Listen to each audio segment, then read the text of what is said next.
Start Network is. Oh, no punches! I'm real revolutionary right now. Support this man, Black Media. He makes sure that our stories are told. Thank you for being the voice of Black America, Roland. Stay black. I love y'all. All momentum we have now, we have to keep this going. The video looks phenomenal. See, this difference between Black Star Network and Black-owned media and something like CNN. You can't be Black-owned media and be scared. It's time to be smart. Bring your eyeballs home. You dig?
What's up? Today is Wednesday, May 17, 2023. Coming up, a Roland Martin Unfiltered, streaming live on the Black Star Network.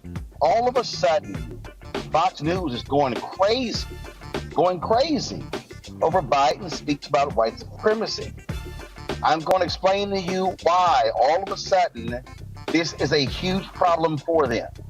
We'll talk with folks with Media Map, with Southern Poverty Law Center, expert in the area of white supremacy.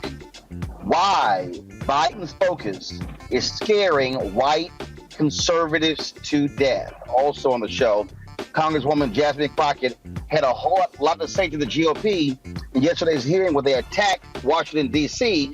for a variety of issues. Plus, it's Tech Talk. We'll have our guest on the show as well. Lots to break down. You're watching Roland Martin Unfiltered. The Black Star Network. It's time to bring the funk. Let's go. He's got it. Whatever the biz, he's on it. Whatever it is, he's got the scoop, the fact, the find. And when it breaks, he's right on time and it's rolling. Best believe he's knowing. Putting it down from sports to news to politics. With entertainment just for kicks, he's rolling. Yeah, it's on go, roll, roll.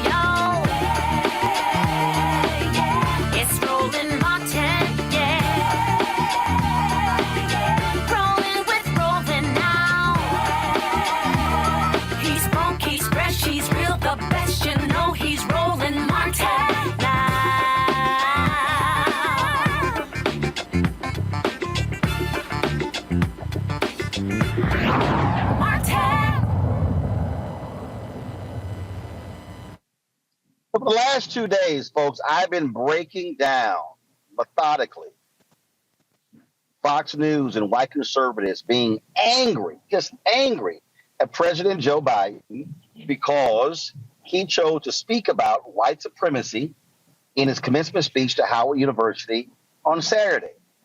They are angry that he was talking to black people. Now, Harris Faulkner, Rachel Campos Duffy, Will Cain, Peter Hegseth, all of them, they all been lying, claiming that, Biden hasn't discussed this in other places. He has. But you got to ask yourself the question, why is this hit dog hollering? Why are they so upset? Well, yesterday, Jesse Waters, angry and upset, and he actually had the audacity to try to have some advice for black people with his race-baiting self. Watch this fool. Biden didn't talk like this in the 80s, the 90s, and the 2000s. In fact, it was just the opposite. Why all of a sudden is white supremacy the biggest threat when race relations have improved? Yeah, he used to talk at Klan members' funerals, from what I remember. No, they're going to keep trying to divide us. This is a very good school. If you graduate from Howard University, you are going places. You are going to be working for white people, and white people are going to be working for you. So to have the president come there and feed them this stuff like they're victims of white supremacy is such a disappointment. And you know what the biggest domestic threat is to young black men in this country? Other young black men with guns. And that's the truth. And if you just talk raw numbers, you got health issues to worry about. Coronavirus killed 1 million people. You got absent fathers, education issues. Maybe there's a mass shooter who's a white supremacist a couple times a year. But in terms of the biggest threat to these very, very intelligent black people that have the world at their fingertips, this is not something I would be drilling into their heads. And this is something that proves that white supremacy is not what people think it is. They rank all of the ethnicities on income in this country. Indian Americans make $100,000 a year on average. Filipino Americans, Japanese Americans, Chinese Americans all make more money on average than white Americans. Hispanic Americans make more money on average than African Americans. And it's all based on education. It's not white supremacy that's the determining factor, it's education. Oh, don't you just love Jesse caring so much about black people that he now is telling black people what our concerns should be, what we should be fearing, what should be a threat to us. First and foremost, when we talk about white supremacy in this country, we're not solely talking about terrorism. We're not solely talking about mass shootings. But then again, when you are the white nationalist network like Fox News, it's not like you really understand that, nor do you actually understand black people. Now, again, you need to understand the strategy and how they operate. Will Cain, who is now hosting this week for the 8 o'clock hour after they fired Carlson, he was talking to Nikki Haley, okay? The same Nikki Haley who supported the Confederate flag when it was up in South Carolina, and she felt there were bigger issues to focus on. So who does she decide to blame for this dramatic increase in white nationalism and white domestic terrorism? Oh, the black guy, President Barack Obama. Why do politicians insist on dividing us and seemingly pushing us toward a race war? You look, inflation's running rampant. You've got wokeism in schools. You've got crime at all-time highs. You've got, illegal immigrants, the totally open border. You've got China on the march. And that has nothing to do with race. And the idea that he brought up white supremacy goes back to exactly what you said. It started with Obama. Now it's with Biden. The leftists insert race into everything. And all that does is pit people against each other, and it doesn't allow us to get to any solutions. So their answer to everything is to blame everybody. Oh, so Nimrata, she actually is trying to blame Obama. It was his fault. Oh, and the left injects race. Never mind the reality that Donald Trump press so many racial buttons, and that's who he was speaking to. See, what I need y'all to understand is the strategy here, okay? What they're angry about, and I need you to listen to me very carefully, okay? What they're angry about, they do not want to see a significant black turnout in 2024. So what they're doing is they're attacking Biden, even though this has not been the first time, and listen to me clearly, this has not been the first speech that he's given where he mentioned white supremacy. He literally gave it in the State of the Union. What they're angry about is that he talked about it to a group of highly educated black folks. What they're angry about is that he is speaking to an issue that we know resonates with black folks, because those students had to deal with a bomb scare on the campus of Howard University. Yesterday, Jackson State, bomb scare. Today, Prairie View A&M University evacuated because of a bomb scare. Listen. So what they're freaking out about, they are freaking out is because they want to see black voter turnout go down. They do not want to see black folks turning out in significant numbers. And so I need you to understand strategy. And then you have Elon Musk, from South Africa apartheid, that Elon Musk who made his money off daddy making a lot of money in racist South Africa. He took offense to the shooter in Allen, Texas, being called a white supremacist. And Musk goes, "How dare you?" in an interview on CNBC. Listen. You link to somebody who's talking about the guy who killed children in a mall in Allen, Texas. You say something like it might be a bad psyop. I'm not quite sure what you meant, but... In that particular case, there was somehow that's not that the obviously people were killed, but it was, I think, incorrectly ascribed to be a white supremacist action. And the evidence for that was some obscure Russian website that no one's ever heard of, that had no followers. And the company that found this is Bellingcat. Right. And do you know what Bellingcat does? PsyOps. Right. I couldn't really even follow exactly what it was you were trying to express there, so that's in part why I was curious. I'm saying that I thought the ascribing it to white supremacy was bullshit. Okay. And that the information for that came from an obscure Russian website and was somehow magically found by Bellingcat, which is a company that does PsyOps. And there's no proof, by the way, that he was not. There's no. I would say that there's no proof that he is. And that's a debate you want to get into on Twitter? Yes. Because we should not be ascribing things to white supremacy if it's false. There's no proof that he is, even though law enforcement laid out how this guy was a white supremacist. Law enforcement, they even showed tattoos, neo-Nazi swastikas on his body. What the hell do you call that, Elon? This is the same Elon who has brought back racist, white supremacists, neo-Nazis on Twitter, Nick Fuentes and others. So again, I'm trying to connect the dots so y'all can understand what is at play here. Why is Fox News and white conservatives so angry because President Biden has been calling out white supremacists? Because that is the base of the Republican Party. What you are seeing, the racial attacks, what you're seeing of the Nikki Haley's of the world, trying to blame woke, trying to blame leftists, trying to blame progressives for the attacks on critical race theory, on diversity, equity, inclusion. No, that's all the GOP. I need y'all to understand what the game is. They are scared to death that black people and conscious white people are going to turn on in mass numbers to reject them. So now they're trying to turn the story. Guys, show the photo. Elon Musk says there was no evidence the shooter in Allen was the white supremacists. What the hell do you call this? What do you call this? The racists that killed 10 black people in Buffalo. But Musk, who now owns Twitter, he now can control the algorithm.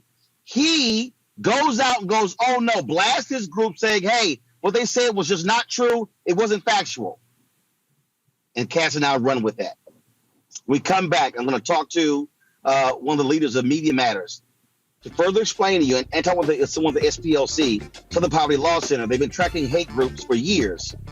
You need to understand what is at play and why they are doing this. You're watching Roland Martin Unfiltered, the Black Star Network. Hatred on the streets, a horrific scene, a white nationalist rally that descended into deadly violence. White people are losing their damn minds.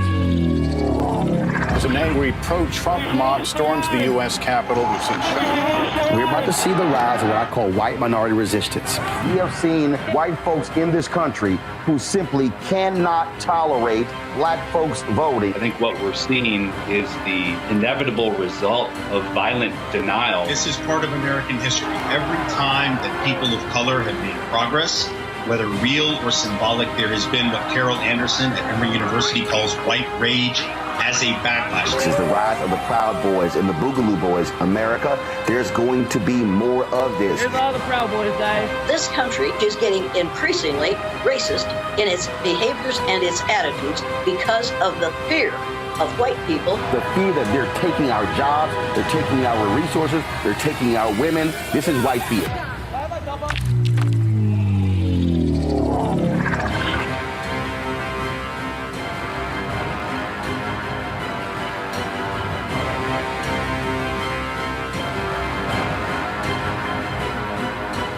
Black Star Network is here. Oh, no punch! I'm real revolutionary right now. Thank you for being the voice of Black America. All momentum we have now, we have to keep this going. The video looks phenomenal. See, this difference between Black Star Network and black-owned media and something like CNN. You can't be black-owned media and be scared. It's time to be smart. Bring your eyeballs home. You dig? My name is Charlie Wilson. Hi, I'm Sally Richardson-Whitfield. And I'm Jonathan Whitfield. Hey everybody, this is your man Fred Hammond, and you're watching Roland Martin, my man, Unfiltered.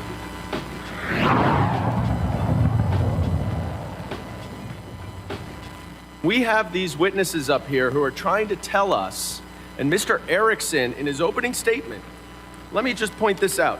This is the big example that we need to be so worried about, because in Atlanta, apparently, there were 23 individuals arrested for crimes ranging from vandalism to assault.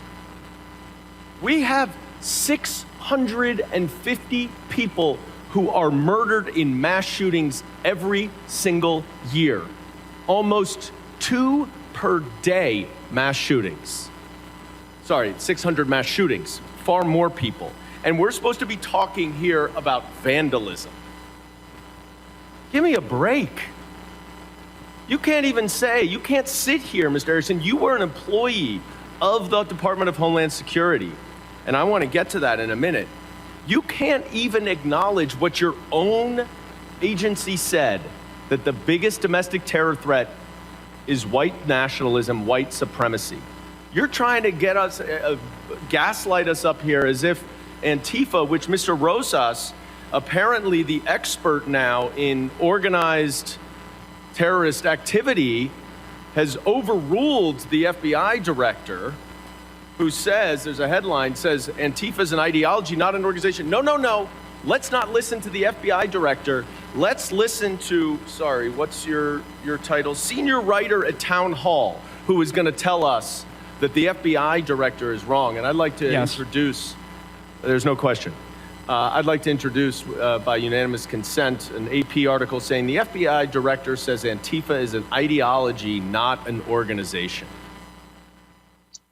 That was Congressman Dan Goldman. Let me bring in right now, folks, a couple of guests joining us. First and foremost, Craig Harrington. He is the research director for Media Matters for America. Jalea Lyles Dunn, Director, Southern Poverty Law Center's Learning for Justice. Glad to have you both. Craig, I want to start with you. Again, you guys have been tracking Fox News, conservative media for a very long time. And I'm trying to get people to understand there is no coincidence that Biden gives this speech at Howard on Saturday, and Fox and Friends is attacking him on Sunday, and Outnumbered is attacking him on Monday, and then The Five, and Jesse Waters, and Will Cain. We can go on and on and on. And so this tracks with Ben Shapiro. We can go on. It tracks with what the right wing does, how they, again, marshal their forces, all of a sudden talk about the very same thing. Not the other issues he mentioned in the speech, but white supremacy, because they are deathly afraid of people pairing, frankly, their followers with what Biden's talking about. Yeah, I mean, you hit the nail on the head, and I want to thank you again for having me on. What we saw over the weekend on May 13th, on Saturday, President Joe Biden addresses the graduating class at Howard University. And congratulations to all of the graduates of class of 2023. It's hard to believe how long ago it was. I was graduating from college myself. But during his remarks, it was typical sort of like aspirational commencement fare. He spoke about a specific domestic threat to stability and security. And the ironic thing is, so many of the right-wing media persona and so many of the Republican elected officials who are empowered and emboldened by that echo chamber, they're accusing Biden of exaggerating the threat by dramatically themselves exaggerating what he said. What he said is that white supremacy is the single most dangerous domestic terror threat in our homeland. Full stop. That is absolutely true. That's been demonstrated by the Department of Homeland Security. That's been demonstrated by the Department of Justice. That's been demonstrated independently by the FBI. And that's been demonstrated by leadership of those agencies during the Obama administration, during the Trump administration, and during the Biden administration. There is no political persuasion to this. This is simply the leading law enforcement and counterterror experts in our government acknowledging that the biggest threat from a domestic terrorism perspective is the growing, burgeoning, latent white supremacist movement in the United States. And what we saw from the right-wing media echo chamber in response to Biden's, frankly, innocuous statement of a simple fact is a rush to exaggerate it, and a rush not just to defend the honor of white supremacy against this accusation from the Biden administration, but also an attempt to make him seem like he was being hysterical when it's actually them who are driving the hysterics and who are dramatically exaggerating what was otherwise a very simple statement from the president, pointing to a group of individuals who understand white supremacy innately, who have been the target of it. You pointed out, like, this is a campus that has received multiple physical threats, serious and significant threats against its personnel and against its student body. He doesn't need to tell them this statement of facts. They know these things, and they know them innately if they weren't learning that there in that room. But the media hysterics from the right, from Fox News, from the podcasters, from the YouTube extremists, it really points to their own their commonality, or their sense of commonality with this, what you were describing as the Republican base. The rush to defend white supremacy against this attack, these accusations from the liberal woke mob at the FBI, it really is telling on themselves that they see this as a core constituency that they need to defend. In addition to the electoral and political calculus that they're employing, where the hope is to imply that Biden is somehow racially divisive and unworthy of the support of these future Black voters in 2024.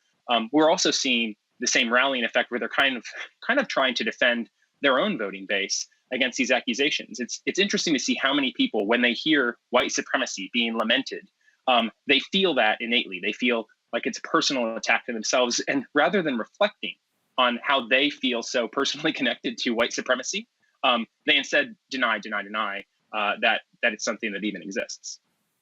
So, Jalea, what I find to be interesting, Senator Tommy Tuberville, truly one of the dumbest members of Congress, when he criticized, when he talked about the military trying to root out white nationalism, he goes, well, my problem is, he said, when I hear white supremacists, they're talking about MAGA. Hit dog hollering. And so what we're actually hearing the fact that they are responding so viciously. Really what they're responding to is he's talking about you. And that's why they're ticked off. I think you're right there. The big lie, I hate to use that term again, but the big cover up, let's use that, is to say that white supremacists are a certain group or a certain way, or is this look and it looks this way, and we're only seeing this what isn't real. It's real. People live this. It's injustice. It is oppression. It's how systems interlock to make one population higher and higher in a higher level or higher importance than other populations. We know non-white populations, Black and brown communities are at the bottom when it comes to white supremacy. So that's what they want to present. They say we're teaching that in schools. We're not teaching that. It is how people live. It's how we are showing up in life. This is how your systems have put people on the margins. They have pushed people out from voting. They have disenfranchised populations. It is all that in play. It is interlocking systems of oppression. It is injustice. It's all of that. It is so complex because our system of this country has intertwined white supremacy in a way where it goes throughout in every system, whether it's education, whether it's the voting system, whether it is the prison system, it is every system across our country. It is our electoral system, is everything. White supremacy shows its head. And so to now pretend like it is one thing, it's not another thing. It is America. It is how we built this country. Until we come to truth about what this country and how this country was built, be honest about the race consciousness and grapple about what we're dealing with and then find reconciliation around it, we're going to always have this conversation. We're going to always have this argument. We're going to always have one side saying, this is what really is happening, and sounding crazy as they did in those videos. And as you said, other senators who want to uplift this type of nonsense. But it's two different stories, and no one is agreeing on the real story. There is a real story at play that really happened in this country that really is built on the system of white supremacy, on the legacy of white supremacy, and we're still trying to dismantle it. Those HBCUs were put in place so that young Black folk could come right out of being enslaved, and from the legacy of enslaved descendants can come into a school and understand they were meant to be here, that they are great, that they are special, and that white supremacy is real. So the fact that you even question that a historically Black college or university should not believe that is defying everything they were built on. They were built to know that was true, and they were built to know that their job was to show up despite and dismantle that system that tells them that they are less than, but they are greater than, they are better than, and they can run this country and lead this country from their greatness. I am a graduate of HBCU, so that's why I want to stand in that space too, where I was taught that. Craig, the thing here, and again, what I need people to understand, it's the narrative. It's the setting of the narrative. That's what Fox News is doing, and so what they're trying to say to all of their white listeners, because they don't have many Black people who are watching them. They're trying to say they're attacking you, they're coming for you. I don't care what Nikki Haley says, the Republican Party desperately needs to gin up race in order to drive and stoke the white fear of their voting base, because they need that turnout. That's what Moms for Liberty does. That's what the whole anti-CRT stuff was all about. That's what now with the whole DEI stuff was all about. Fox News wasn't covering these races. They were marching in Washington, D.C. on this weekend because they know that's who watches them. Yeah, it's very interesting that you pointed out, you began this sort of segment by highlighting Jesse Watters. Jesse Watters, the rumor mill is churning here about Fox News. Jesse Watters seems to be one of the primary beneficiaries of the downfall of Tucker Carlson late last month. Tucker Carlson ran what we had derisively coined as the white power hour on Fox News in that 8 p.m. time slot. He was the most divisive. He was the most outrageous and probably the best performer of white supremacy and this sort of treating racism as something that is an accusation against white people as opposed to a problem in our society that ought to be handled systemically.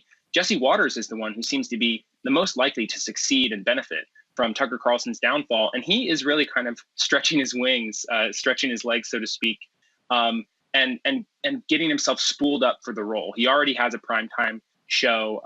But he has been using this launching pad from The Five, this talk show that is one of their most popular programs, into his primetime segments, where he is really, really leaning into this rhetoric. This seems like it's going to become his hobby horse, and it's his area that he can own and he can drive, and he can gain more viewers. He can sort of succeed Tucker Carlson as the intellectual leader of Fox News. And that's really scary, because not only is Jesse Waters like himself quite mediocre and terrible, and someone who espouses truly horrible viewpoints, but he's someone who is absolutely an opportunist and who's willing to reach for whatever is available to him to chase down the next brass ring and to climb the rungs of power at Fox News. And it's very likely that he'll be the successor, intellectually and otherwise, of Tucker Carlson in that sort of like primary white supremacist role. And it's important to think here, Fox News isn't a news outlet. They're not a media organization. They are a political apparatus. They're not the communication arm of the Republican Party. They're the party. And Tucker Carlson ran the party in 2022, kind of ran it into the ground. Then he cost his boss $800 million, so they threw him out. But if Jesse Waters is the guy who's going to be steering the ship in 2024, he's not the brightest bulb in the bunch, so he might drive them into the rocks or into a brick wall the same way Carlson did. But the road to that end is going to be very scary, because there's really no third rail for him. He will touch anything. He will say anything. If it gets in those viewers and it gets in the numbers. Indeed. Craig, with Media Matters, we appreciate it. Thanks a bunch. Jalea, I appreciate you joining us, Craig. Jalea, I got about 1 minute left in the segment. I want to give you the final comment. Y'all track these white supremacist groups, and the reality is the numbers don't lie. We are seeing a dramatic increase. They are reaching out to next generation because they are pressing the white fear buttons. Absolutely. And the groups are growing. You're so right. And the types of groups, the radicalization of younger people, the radicalization of folk that you wouldn't have thought would be around the table, that traditionally wouldn't be considered white supremacists, is being tracked this year. We have new reports coming out soon. You should stay tuned of who we have tracked in our states and across our country at this point. And the numbers are increasing, and they're increasing in different ways and across different topic types. So this is real. This is happening. We are not making it up, and it's our job to make people know, to be aware, to be clear, and to not believe whatever junk and these well-funded political media systems have put in place. Because it's not. This is real, and it's real life, and it is a danger to our democracy and to our country. Indeed, Jalea of the SPLC. We sure appreciate it. Thanks. Thank you. Want to thank Craig for joining us. Folks, we come back. I'll talk to my panel about this very issue. Again, I'm trying to warn you what's going on here, folks. This is all about electoral politics. You need to understand why they are so angry, and we must be prepared to exercise our power. You're watching Roland Martin Unfiltered right here on the Black Star Network. That was a pivotal time. I remember Kevin Hart telling me that. He's like, man, what you doing, man? You got to stay on stage. And I was like, yeah, well, I'm young, thinking, like, I'm good. And he was absolutely right. What show was you at the time? This was one-on-one. Got it. During that time. So you're doing one-on-one, going great, you making money, you like... I'm like, I don't need to leave. I don't need to leave from, Wednesday, Thursday to Sunday. I didn't want to do that. It was just like, I'm going to stay here. Or I didn't want to finish work Friday, fly out, go do a gig Saturday, Sunday. I was like, I don't have to do that. And I lost a little bit of that hunger that I had in New York. I would hit all the clubs and run around. Sometimes me and Chappelle, or me and this one or that one, we'd go to the Comedy Cellar at 1 in the morning. And, that was our life. We loved it. You do 2 shows in Manhattan, go to Brooklyn, leave Brooklyn, go to Queens, go to Jersey. And I got complacent. I was like, I got this money, I'm good. I don't need to go chase that, because that money wasn't at the same level that I was making, but what I was missing was that training. Yes. Was that. And it wasn't the money. It was the money. It was that's what I needed.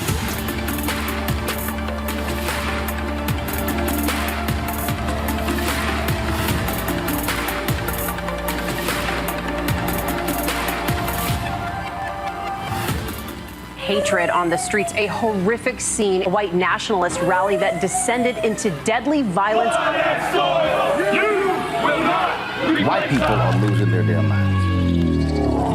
As an angry pro-Trump mob storms the U.S. Capitol, we've seen We're about to see the rise of what I call white minority resistance.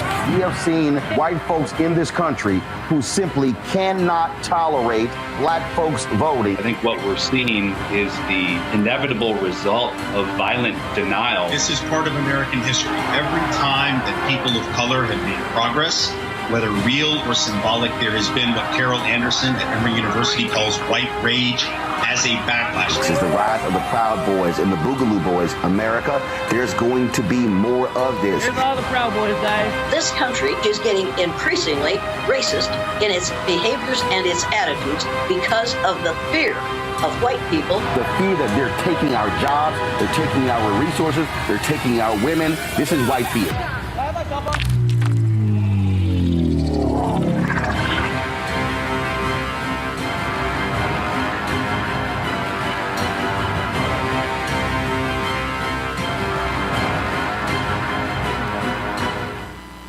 When you talk about blackness and what happens in black culture, we're about covering these things that matter to us, speaking to our issues and concerns. This is a genuine people-powered movement. There's a lot of stuff that we're not getting. You get it, and you spread the word. We wish to plead our own cause. Too long have others spoken for us. We cannot tell our own story if we can't pay for it. This is about covering us. Invest in black-owned media. Your dollars matter. We don't have to keep asking them to cover our stuff. So please support us in what we do, folks. We want to hit 2,000 people, $50 this month, raise $100,000. We're behind 100,000, so we want to hit that. Y'all money makes this possible. Check some money orders. Go to P.O. Box 57196, Washington, D.C. 20037-0196. The Cash App is $RM Unfiltered. PayPal is R Martin Unfiltered. Venmo is RM Unfiltered. Zelle is Roland at RolandSMartin.com. Hey, I'm Donnie Simpson. Hi, I'm Eric Nolan. I'm Shantae Moore. Hi, my name is Latoya Luckett, and you're watching Roland Martin Unfiltered.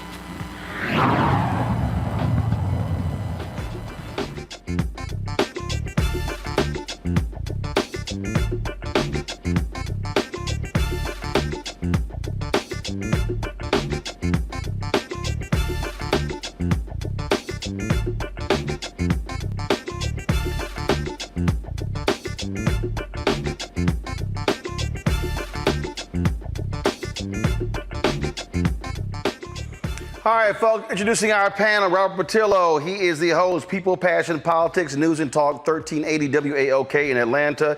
Joe Richardson, civil rights attorney out of Los Angeles as well. Glad to have both of you here. Rebecca Carruthers also joins us.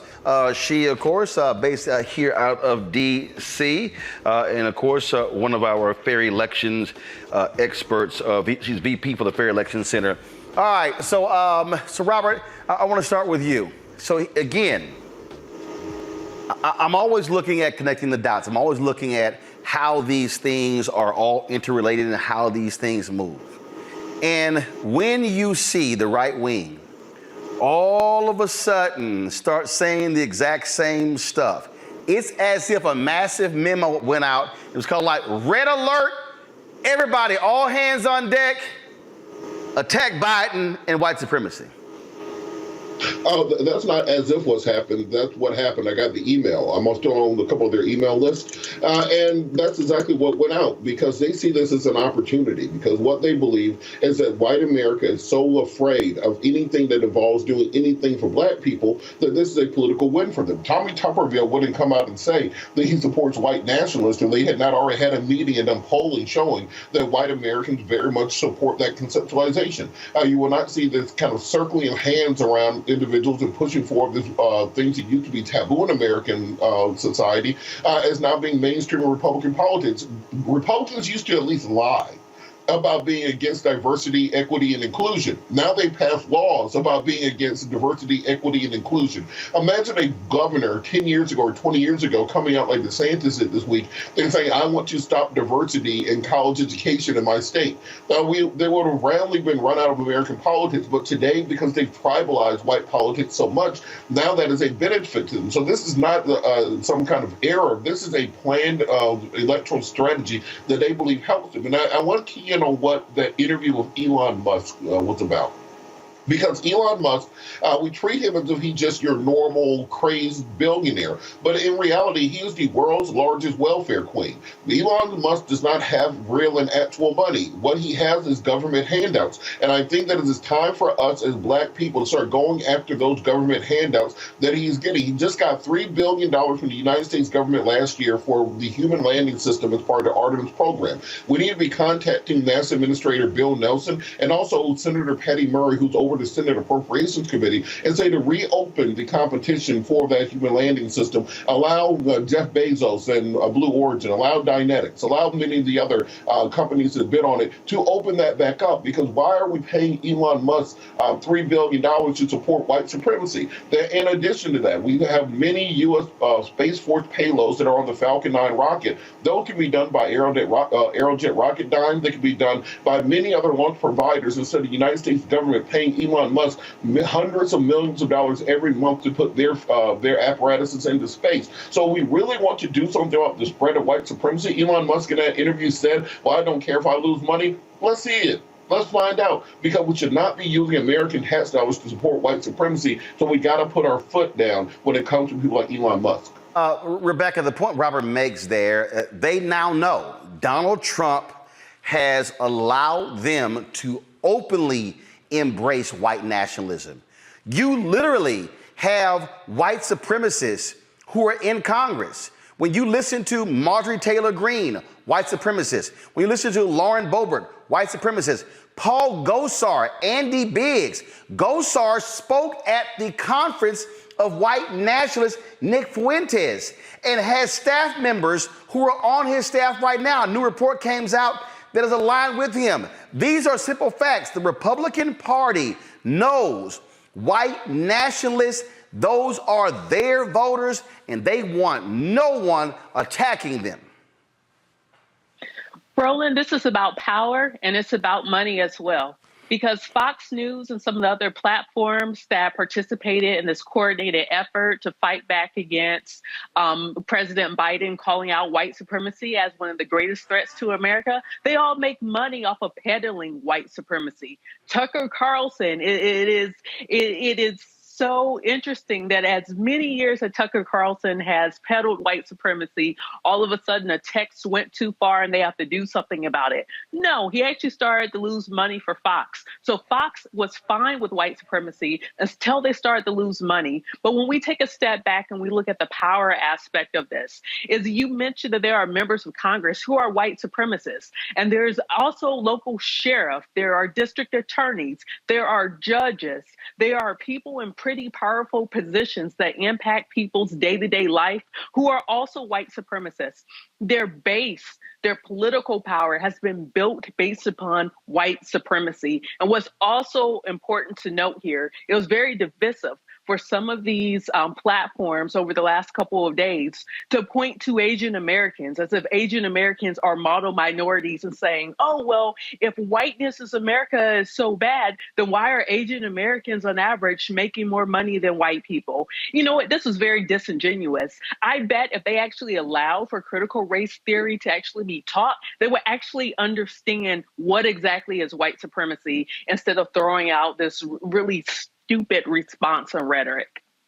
Joe, the reason I have focused on this now for the third consecutive day is because I need black folks who are watching and listening to understand they want black people in 2024 to do what many of us did in 2016. Donald Trump thanked black people for not voting.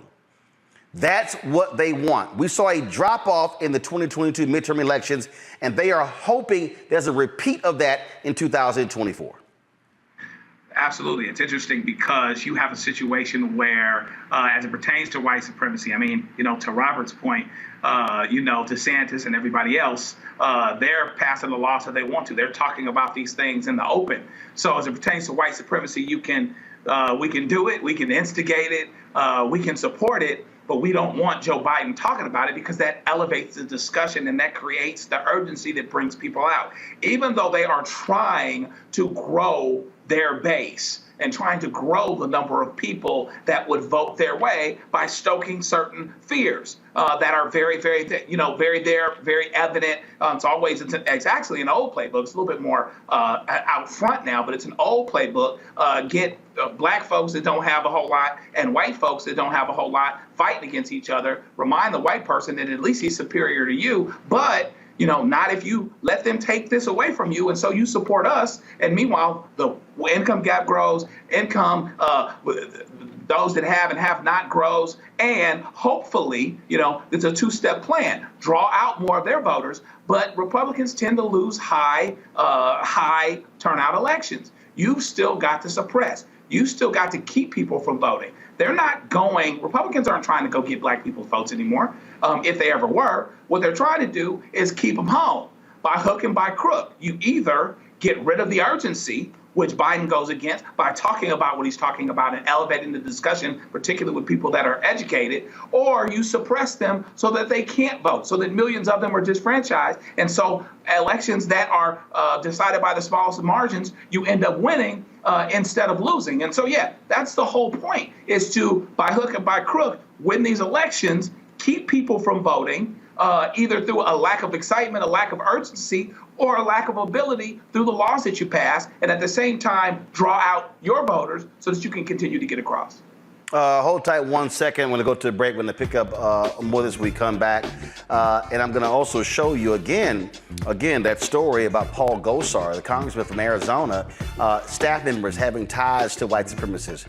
How you had individuals who were running in the midterms who wanted to be governor and Secretary of State and Attorney General who are aligned with white supremacists, openly avowed white supremacists. I'm telling y'all, this ain't no joke. Don't sit here and play games here. These people absolutely want to hold power, and they are afraid of being called out. You're watching Roland Martin Unfiltered on the Black Star Network. YouTube folks, hit that like button. Also, download the Black Star Network app, Apple phone, Android phone, Apple TV, Android TV, Roku, Amazon Fire TV, Xbox One, Samsung Smart TV. Also, join our Bring the Funk fan club. Your dollars make it possible for us to do what we do. Check in money orders. Go to P.O. Box 57196, Washington, D.C. 20037-0196. Cash App, $RM Unfiltered. PayPal is R Martin Unfiltered. Venmo is RM Unfiltered. Zelle is Roland at RolandSMartin.com. Roland at RolandMartinUnfiltered.com. We'll be right back. On the next A Balanced Life with me, Dr. Jackie, we're talking about leveling up, or to put it another way, living your very best life. How to take a bold step forward that'll rock your world. Leveling up is different for everybody. I think we fall into this trap, which often gets us stuck because we're looking at someone else's level up journey, what leveling up means to them. For some, it might be a business venture. For some, it might be a relationship situation, but it's different for everybody. It's all a part of A Balanced Life. That's next on Black Star Network. Next on the Black Table with me, Greg Carr, we look at one of the most influential and prominent Black Americans of the 20th century. His work literally changed the world. Among other things, he played a major role in creating the United Nations. He was the first African American and first person of color to win the Nobel Peace Prize. And yet today, he is hardly a household name. We're talking, of course, about Ralph J. Bunche. A new book refers to him as the absolutely indispensable man. His lifelong interest and passion in racial justice, specifically in the form of colonialism. And he saw his work as an activist and advocate for the Black community here in the United States as just the other side of the coin of his work trying to roll back European empire in Africa. Author Cal Rostiala will join us to share his incredible story. That's on the next Black Table, here on the Black Star Network. Hello, everyone. It's Kiara Sheard. Hey, I'm Taj. I'm Coco. And I'm Lily. And we're SWB. What's up, y'all? It's Ryan Destiny, and you're watching Roland Martin Unfiltered.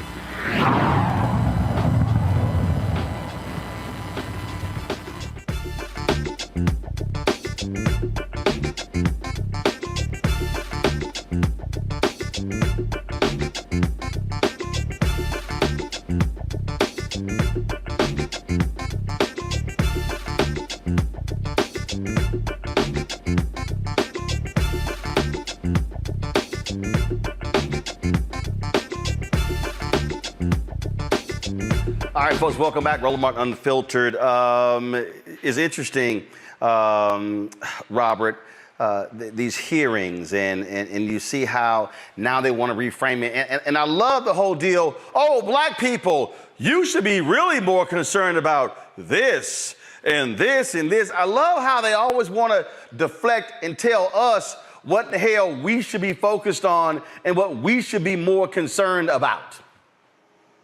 Well, you know, it's funny. What I thought of was the last time I had a conservative on. My first question was, well, what is the conservative agenda for black people? And their answer is, well, you shouldn't need a conservative agenda for black people. So they don't want to actually have an agenda that benefits the black community. They want to continue to uphold and support white supremacy. But then when you have somebody like Joe Biden talking about the issue, because let's not pretend Joe Biden has been, you know, the end-all be-all for black folks when it comes to things such as criminal justice reform, when it comes to issues on police reform, when it comes to many things that they put in the agenda in 2020 that we thought we would have right now, but at least he's willing to speak to the issue. And in the last several weeks, we've seen many things the Republicans were counting on to kind of bring Biden down not work. People don't really care that much about Title 42 ending.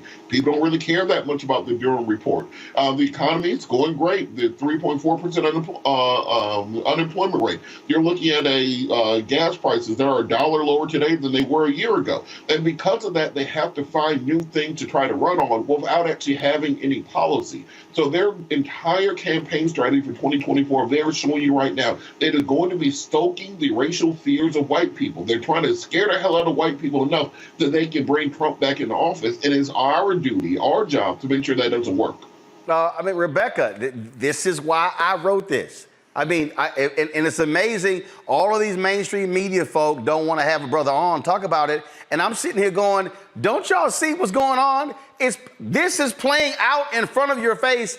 But again, the problem with white mainstream media, which I wrote about in the book, White Fear, they are part of the problem. Those executives, those producers, they don't like the fact that this is also talking about them, even some of them who are progressive, so-called. Well, you know what's really interesting here? It's not good enough to speak out against white supremacy. If you're not actively anti-racist, you are a problem in America. You are a part of the problem, whether you are black, whether you are white, whether you are Hispanic. You have to be actively anti-racist. And so what's really interesting when you think about how important communications and media is in a country, if we're trying to invade a country, one of the first things we do is try to take out the communications. If you're trying to control a country, the first thing you do is you take on and you run communications, i.e. you run media. So if you are committed to white supremacy in this country, then the number one way that you're going to show that commitment and push forward white supremacy is through media, through communications, because that's how you talk to the masses. So what we see here is that there are folks within mainstream media who have a vested interest in white supremacy because it's how they get their views, it's how they get their power, it's how they make their money. Is one reason why we see a particular network that decided to do a unfettered town hall with Donald J. Trump, who we know to be a white supremacist, without actually asking the follow-up questions or even framing the town hall in a way that would actually hold him accountable for many of his misdeeds while he was in office and the misdeeds since he's been out of office. So there's too much money and too much power to be had in white supremacy. And that's the reason why we don't see mainstream media and we don't see even the mainstream Americans holding those who are actively peddling white supremacy and holding those folks accountable. You know, Joe, again, what Robert said, and why we're laying this thing out to every black person. And look, there are people who watch us who are not black. There are people who watch us who are white, who are Latino, and they need to understand the Republican Party. We have seen this since 2016. They are the party of white America. Yeah, you got some black people. Yeah, you got some Latinos, but they are about appealing to white people. And this is about fear. It's about getting them afraid. They're taking, look, as an ad we have, they're taking your jobs. They're coming for our women. They're coming for everything. They're coming for our culture, our way of life. That's what they're all about. And so this here, by attacking Biden for calling out, and again, this ain't Biden just going, well, what the hell, I can talk about it. You literally have law enforcement, intelligence folks in the United States that are saying white domestic terrorism is the #1 homegrown threat. But their whole deal is, how dare you, because they are the ones who are out campaigning for Donald Trump, for DeSantis, for the Republican Party across the country, north, south, east, and west. How dare you talk about what's true? How dare you actually accept the suggestion that the laws that you're trying to pass, the things that you're trying to do, who you've elected and supported for president, actually suggest that you are connected to, if not a white supremacist herself, then connected to white supremacy and an acknowledged beneficiary of white supremacy. So how dare you treat things as they really are and call it like you really see it? And again, to the point that was made earlier, you know, Joe Biden ain't always been, you know, on the front of every bastion of liberalism. You know, he's nobody's far left guy. As a matter of fact, the progressives will tell you that and remind you that. But he gets it wrong and has gotten it wrong all the time on things like that. Probably had backroom conversations with him. And now here he is talking about white supremacy being the greatest domestic threat. You know, again, but you've got the laws that you're passing, you've got the things that you're doing, and you're saying you're not a duck, but you're quacking, you're swimming in water, you got web feet and everything else. So it's interesting. They've been able to do this in plain sight, though. I mean, you know, you got to give them a little, you got to give them a little slack here, guys, because at the end of the day, these cats had Donald Trump say the things that he said, and because we are a sexist country, and because we didn't like Hillary's personality, and we didn't show up, we didn't elect her, you know, we have not elected people that we normally would elect. I mean, George Bush probably was the biggest beneficiary of Donald Trump's whole thing, because it's all like George Bush, everything is everything, like he never did anything wrong. He had some problems down there in Florida, and that same Florida state that gave him the election, as it turns out, the Supreme Court did, is the same Florida that's having the problems now. Well, we forget that we've been here in a way. Well, absolutely. All right, folks, hold tight 1 second.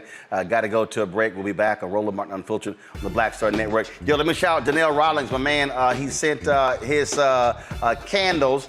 We always burn them, his 100% organic soy wax candles. And yeah, you know, he had to say, I smell rich. You know, with his little slogan. But appreciate it, Donnell. Thanks a bunch, my brother. Y'all, we'll be right back on Roland Martin Unfiltered on the Black Star Network. On the next Get Wealthy with me, Deborah Owens, America's Wealth Coach, nurses are the backbone of the healthcare industry, and yet only 7% of them are Black. What's the reason for that low number?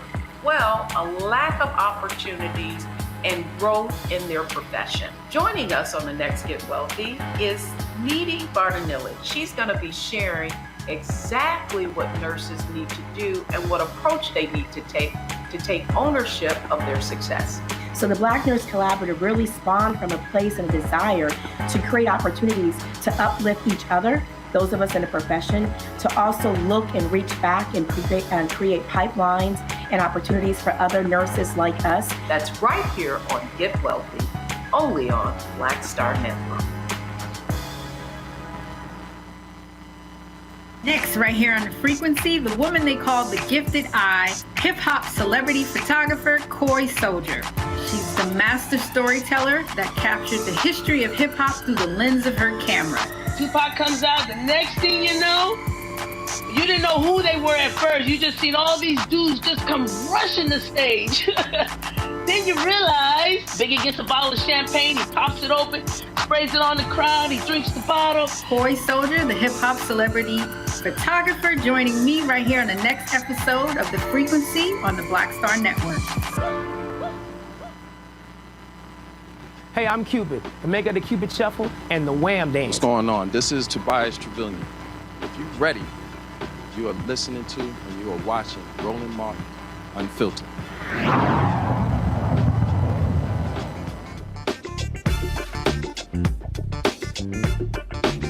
All right, so the GOP in their whole crime, they've been attacking Washington, D.C., attacking Muriel Bowser, saying they don't know what the hell they're doing. Well, there was a hearing yesterday on Capitol Hill and was more the usual. But Congresswoman Jasmine Crockett from Texas, she actually, my Congresswoman, I'm still registered to vote there. Let's just say she used her 5 minutes to bring the heat to the Republican Party and was even checking them to their faces. Oh, this is good, y'all. This is good. As is Ms. Crockett from Texas for 5 minutes. Thank you. I don't know that I can get through all that I need to say in 5 minutes, but I'm going to do my best. We're going to start off with sexual abuse. I am so excited that my colleagues across the aisle care about sexual abuse, considering that the front runner right now for, like, presidency is kind of just been found liable of sexual abuse. So I'm excited because this may mean that finally some folk will back off from supporting him because we don't support sexual abusers in this chamber. So I'm happy about this. But let's talk about facts versus fiction. My Republican colleagues want to talk about being tough on crime and keeping criminals off the streets. And so we've talked about, let's talk about what is criminal. We've got members of Congress elected in other states, other cities, trying to subvert democracy and the will of the people of D.C. by dictating that the city act in a way the Republicans want because they think they know what's best. Republicans want to subvert the people's power, and it's not just for D.C., it's all over. We see this in states like Texas and North Carolina with gerrymandering. In fact, we still have members here who still think that Trump won in 2020.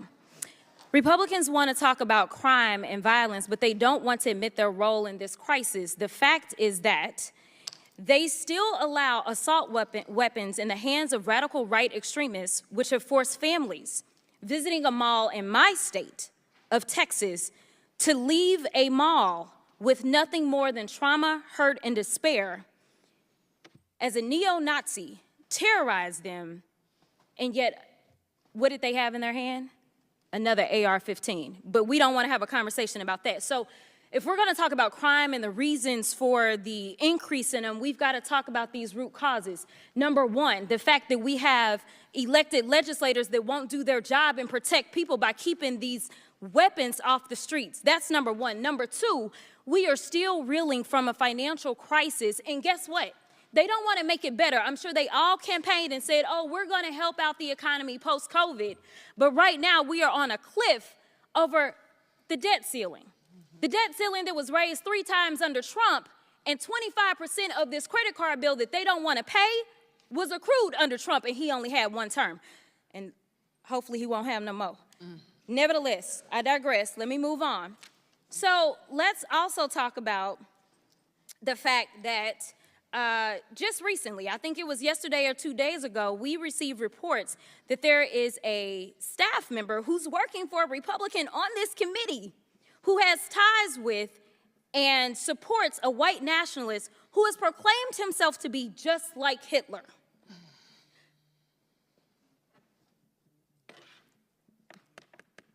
I don't really know what to say, except for the fact that this is a farce, all right? Because the fact is, we've got an increase in crime all over.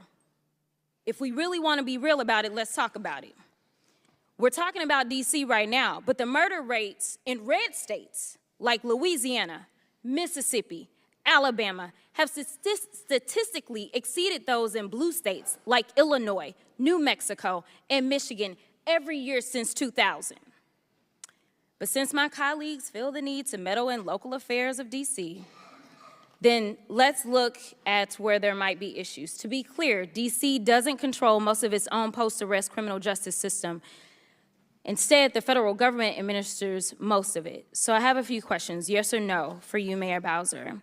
The federal government, not DC, has the authority to prosecute nearly all crimes committed by adults under DC law. That's correct.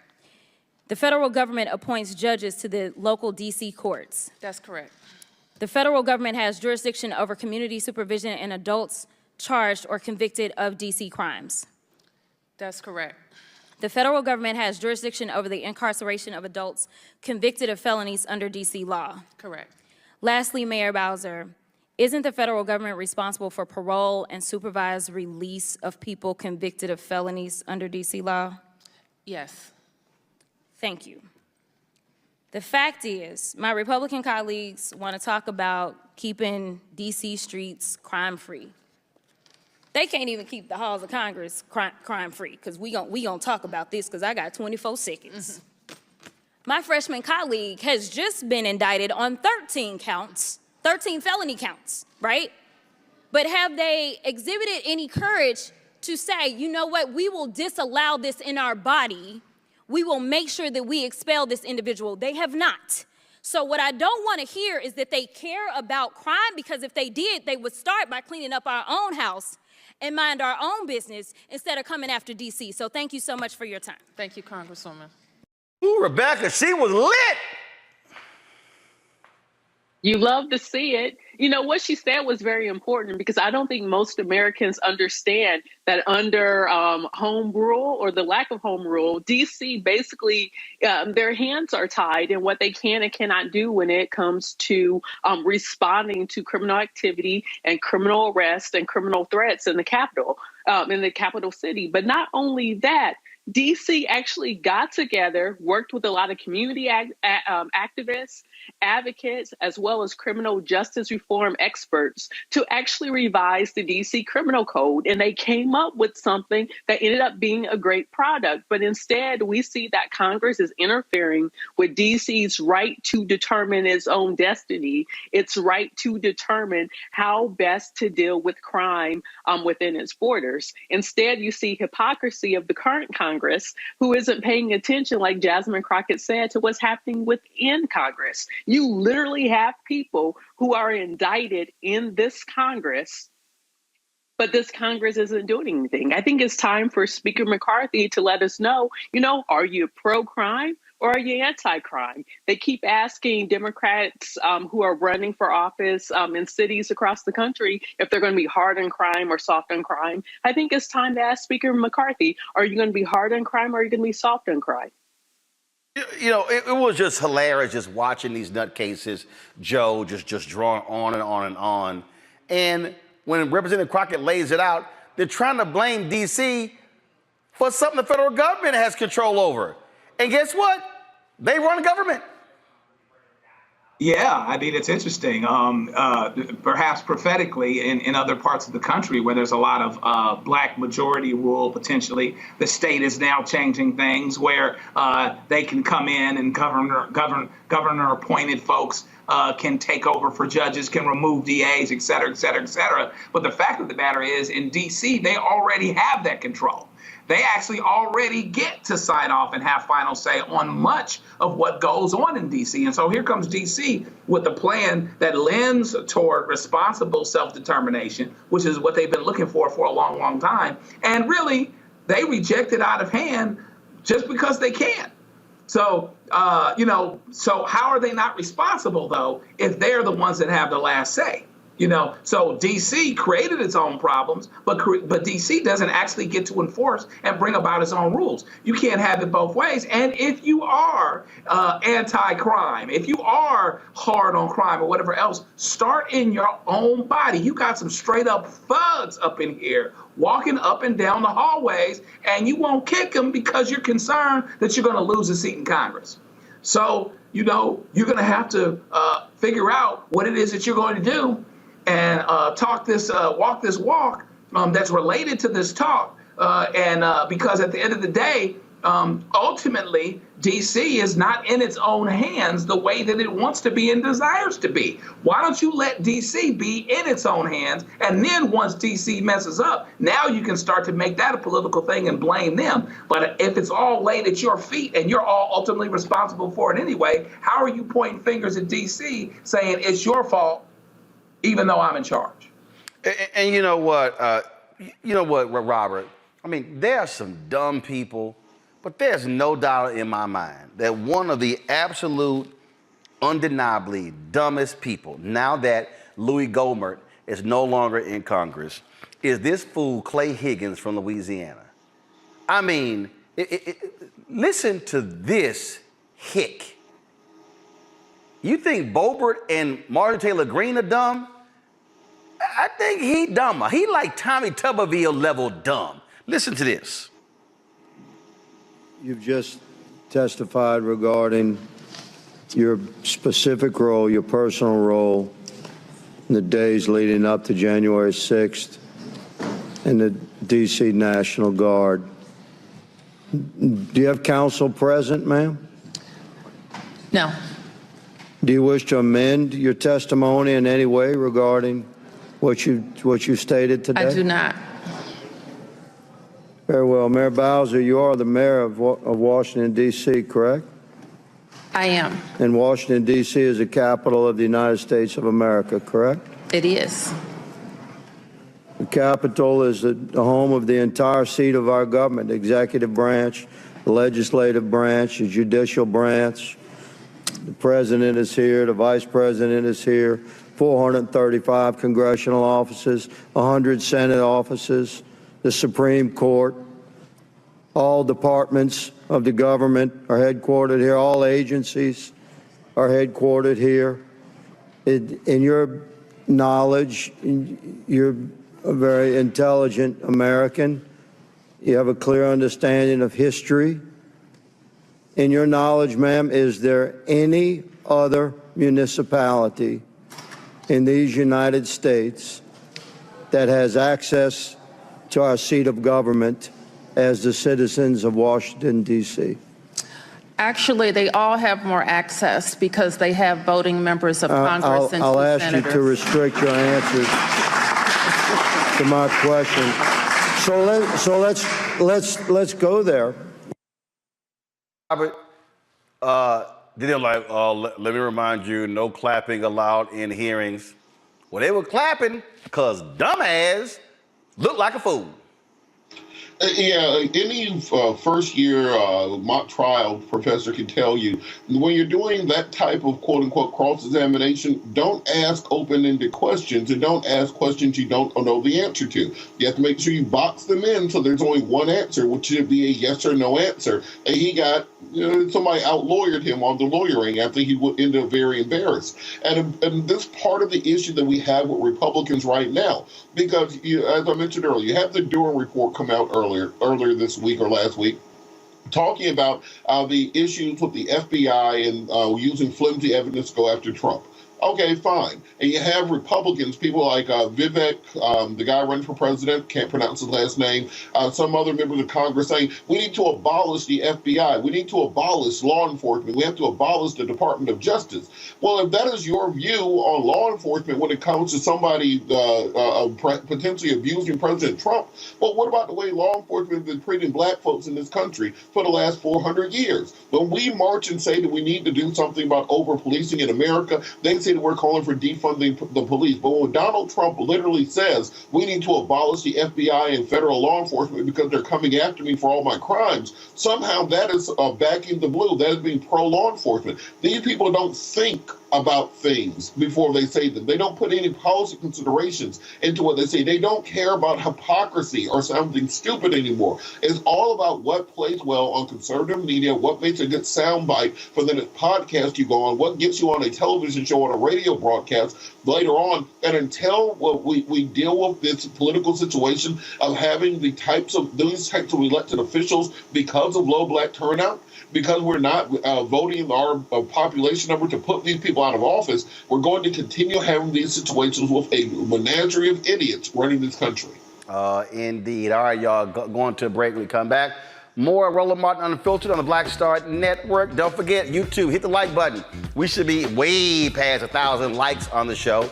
Then, of course, if you're watching on the app, we want you to hit that like and share button as well. Same thing with Facebook. Again, download the Black Star Network app for Apple phone, Android phone, Apple TV, Android TV, Roku, Amazon Fire TV, Xbox One, Samsung Smart TV. We also want you to support us. We're now Amazon News. Our 24-hour streaming channel is on Amazon News. You can watch it, folks, right there. Go to Amazon Fire, then go to Amazon News. We're there. You can also support us with your dollars. Send your check and money orders, P.O. Box 5. 7196 Washington, D.C. 20037-0196. Cash App $RM Unfiltered. PayPal R Martin Unfiltered. Venmo is RM Unfiltered. Zelle Roland at RolandSMartin.com. Roland at RolandMartinUnfiltered.com. And of course, be sure to get a copy of my book, White Fear: How the Browning of America is Making White Folks Lose Their Minds. Available at bookstores nationwide. Download your copy on Audible. We'll be right back.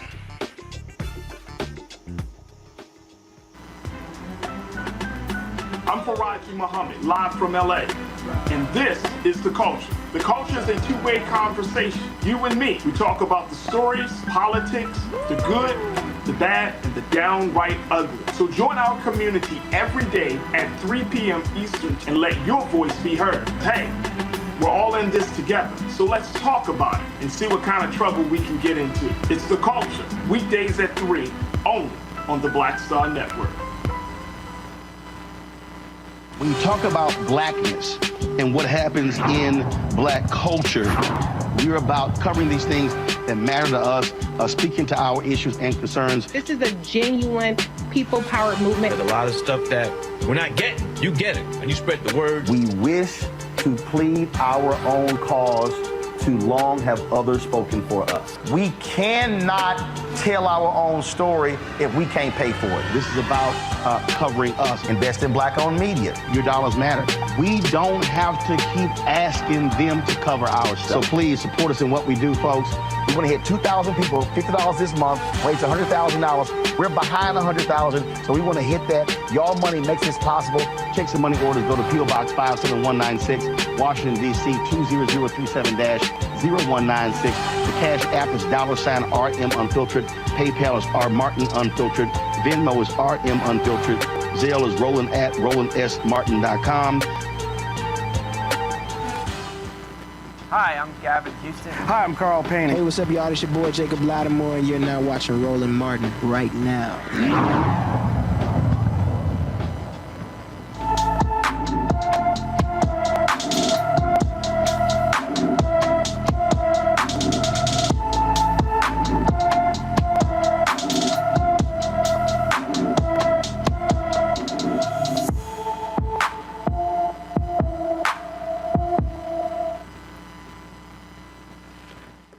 All right, y'all, Black and Missing here. Of course, we have this young man, DeAndre DeJesus, weighs height 5'11", weighs 140 pounds, black hair and brown eyes. He's been missing from Miami, Florida, folks. You know, we always cover these stories. It's important for us to spread the word. If you actually have any information with regards to the whereabouts of this young man, please, we want you to call the Miami Police Department. This absolutely matters, folks, because, again, our kids are missing, and we don't get the same attention as we, of course, see all the time when white folks come up missing, which is why we do this every single day. Now, y'all know if a white woman or a white child came up missing, we would have Amber Alerts going on every single day. And so, please, again, DeAndre DeJesus missing from Miami, folks. And so please, the number is there on the screen. And we want you to please make that phone call because we need this young man to be found. The number again is 305-247-1535, 305-247-1535. And so be sure to check that number out. Actually, I'm sorry. That's actually, giving a different number here. So let me pull this number up here. I have a different one. Let's see here. Here we go. So you got the number there on the screen, and so please call that particular number there. Let's go to headlines, y'all. And first and foremost, Kid Rock is catching a lot of heat because he has contributed $5,000 to the fund of Daniel Perry. That's the white man in New York City who killed Jordan Neely, choked him to death. Here's what's so crazy. More than $2 million has been raised for the defense fund of this former Marine. Florida Governor Ron DeSantis literally put out a tweet asking folks to give. Then Nikki Haley, she comes out. Do we have sound of Nikki Haley on this one? Talking about she actually has called for the governor of New York State, Kathy Hochul, to pardon this dude. Joe, what the hell? You got Texas Governor Greg Abbott being pushed by Tucker Carlson, and he says he's going to pardon the white man, the racist, who killed the white Black Lives Matter protester. Now you got Nikki Haley saying, oh, the governor of New York should pardon this guy. How all of a sudden is Daniel Perry now the latest Kyle Rittenhouse for the Republican Party? So we got it? All right, press play. Because they will know that there's no accountability for anyone who tries to stop them. Yeah. And if she pardons him, that sets a right on a lot of things. It'll put criminals on notice, and it'll let people like Penny, who really were very brave in that instance, it will let them know that we've got their back. Exactly. We need more Daniel Pennies, and we don't need a disincentive for strong men or women standing up in moments of crisis. And we need leaders, and this is why I wanted to see what your answer would be to that moment from 2020. We need leaders who will stand up with strength in these moments where we are surrounded by fear. I have to go quickly, but I want to have a longer conversation with you. I hope that we have a longer conversation, but I do want to ask you this question on the way out. It's one that I think— So while Joe, Penny is now, again, their newest Kyle Rittenhouse. Yeah, he is, and he's got $2 million. He'll be able to mount up a pretty good defense, and in liberal New York City, he's got a good chance of at least hanging that jury. You know, New York is very interesting because it reminds you of the paradox that is America. You know, even you think, well, you're in New York, and so therefore, we have Democrat mayors and we have Democratic governors or whatever else. But going back decades, Rudy, Trump.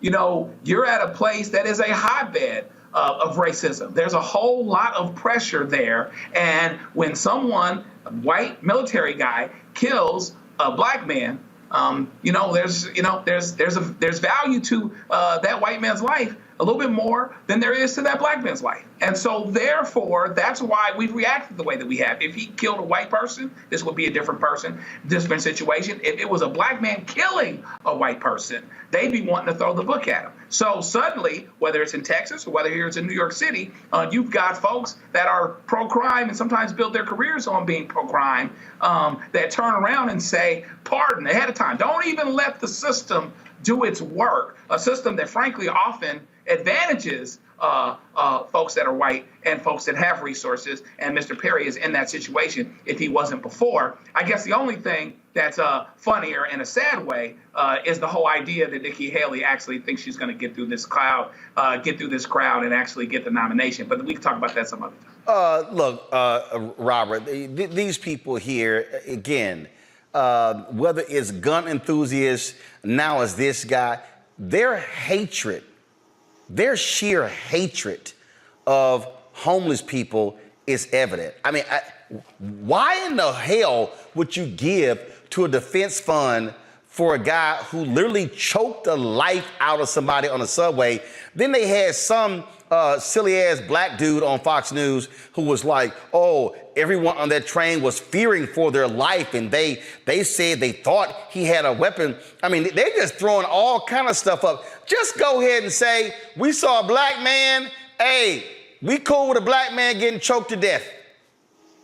In these situations, I always bring out my favorite hypothetical figure, who's the imaginary white girl I created named Lily White. And so imagine this situation that Lily White is going through a mental health breakdown on a train, and then a grown man puts his arm around her neck, tackles her to the ground, and chokes her to death. Regardless of the context, there's no set of circumstances where these exact same people will not be calling for his execution. And that's just the reality of America today, that if you are a little white girl, you can put her either a cheerleading outfit or a Girl Scout uniform.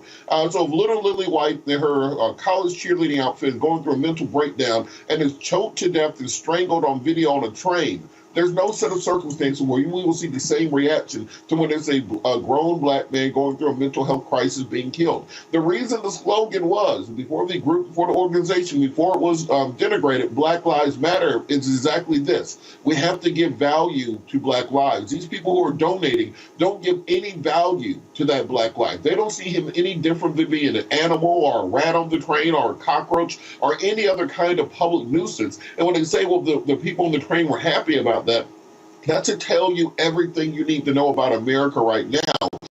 Because we're black and we see people who are poor. We see subhumans in large parts of this society. We see individuals who do not have civil rights or human rights or even the right to exist. We see nothing other than a pest. And that's the way they treated this individual. That's the way these donators are treating him. That's the way right-wing media are treating it. They see somebody who kills a black homeless man as a hero the same way that somebody stepped on a spider. And that's the scariest part of this situation, because all you need is one Upper East Side wealthy Fox News MAGA viewer on that jury who may have had one interaction with somebody or a homeless person or someone on the train one time in their life, and this man will be acquitted, and then will take his millions. He'll go on a media tour like Kyle Rittenhouse. He'll write books like George Zimmerman, and he will be set for life, because the value of a black man in this country is so low that it is actually a tradable asset that benefits people for executing.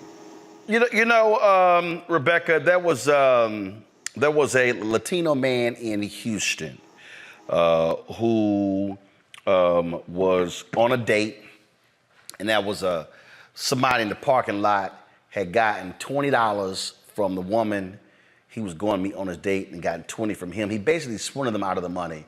And then when the guy found out that he'd gotten ripped off for $40, he literally got up from the dinner, went outside, went to the parking lot, chased the dude, shot the dude, went back, sat down, and finished the date. It wasn't until a couple of days later that the woman who was on the date, she called the cops, and the guy was arrested for murder. These folks today, they would likely hail him as a hero. And so I'm sitting there going, this dude? And again, I don't know nothing about Daniel Penny, but when you are when you're a former Marine, you are trained to kill in hand-to-hand combat. He knew he could kill that man. He heard this man dying. And these people are saying, oh, that was a great spectacle. These are the folks who if they were back in the Roman days, would be sitting here going, thumbs up, thumbs down. These people are sick and demented. So let's get this straight. So Nikki Haley, who's a contender for the Republican nomination to be president of the United States of America, just ain't contending for nothing. Let's be clear, Rebecca. Her ass ain't contending for nothing. But she announced she's running. Go ahead. So she is acting in furtherance as if she could possibly get the nomination to possibly become the Republican nominee to run for president in these United States of America. She just doubled down and supported vigilantism, and specific white vigilantism, of saying that we need to see people stand up and use strength to deal with issues. So she's saying, like, let's not call the police, because remember, she is a part of a group of people who believe, oh, well, we support the blue, we back the blue, we're, against crime. But she's asking people to take up their own arms or use their own hands and to kill people because they're having a mental health crisis, or even swindling someone out of $40. The penalty should be death. Like, that doesn't make sense. So in between Nikki Haley sending out thoughts and prayers when we see mass shootings in this country, or even Ted Cruz for that matter, and then they step back and they say, oh, well, we need to do more for mental health. What do they mean when they say we need to do more for mental health? We need to have people kill people who are in the middle of a mental health crisis? I am so confused with what is going on here. And I mean that I'm so confused. It's more rhetorical here because I know exactly what is going on here. It's like you said, there is a devaluation of Black lives in this country.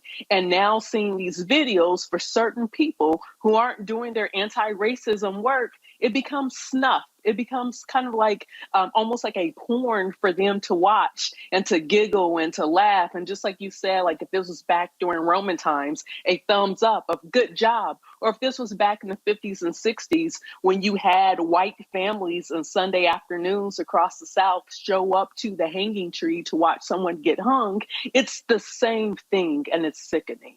Now, folks, on today's show, we were supposed to have Congresswoman Sheila Jackson Lee and Congressman Jamal Bowman, but there was a vote, and that vote dealt with Democrats pushing for a resolution to expel Congressman George Santos. And so they were outside on Capitol Hill. I'm just seeing this video here. This is a reporter from CNN shot this video. So Santos was out telling the media he was not going to resign. It was Bowman who yelled at him that he should resign. And then Santos then walked away. Then Marjorie Taylor Greene, she then decided to have a few words with Jamal Bowman. Watch this exchange. What are you talking about? Yeah, migrant children missing. No, we don't know the news. I don't know. That's Fox News. That's Fox News. Listen, I need you to save the party. Pay attention. Save the party. What